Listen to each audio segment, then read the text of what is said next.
Magandang araw sa lahat, welcome po ulit dito sa atin channel ang Biyahe y Komida. Maraming salamat sa lahat ng nag-subscribe, indeed. Punta tayo sa atin topic, June 20, 2025. Inalala ni Maine Mendoza ang kanyang audition sa Itbulaga, isang biyayang aking pasasalamatan magpakailanman.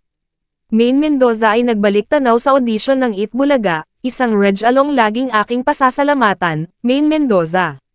Ipinagdiwang ni Maine Mendoza ang ika-10 anibersaryo ng kanyang audition para sa Long Time Noon Time show na Itbulaga, sinabing wala siya ngayon kung hindi dahil sa pagkakataong iyon, sa kanyang Instagram page noong Huwebes, June 19, ipinost ng TV host actress ang isang clip ng kanyang pagpapakilala noong audition, kasabay ng isang bagong video ng kanyang pagpapakilala bilang Legit the Barkad simula 2015.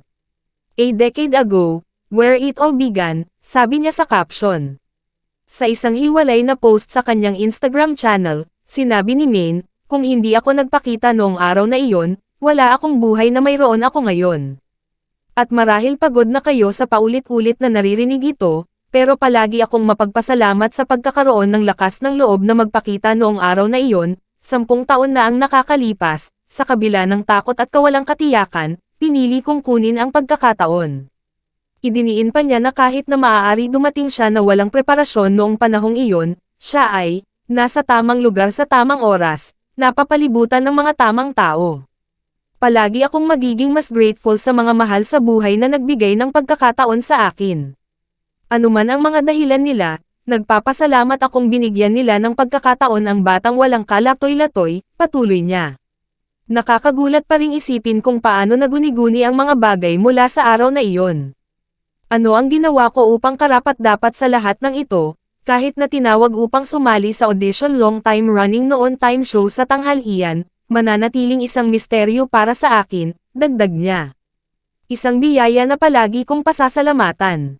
Inihayag din ni Maine na masaya siyang nandyan pa rin sa lugar kung saan nagsimula ang lahat. Right here is where I will always choose to be.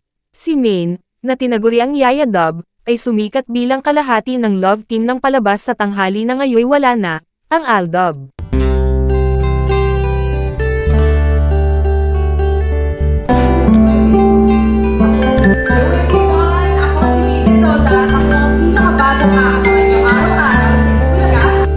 Ako po si Maine Mendoza, Legit the Barkad since 2015.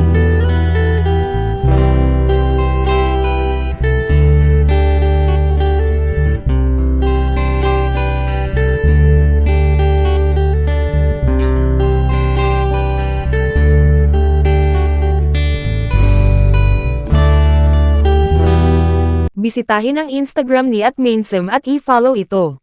At yan ang atin latest showbiz chika update for today, huwag kalimutan mag-subscribe.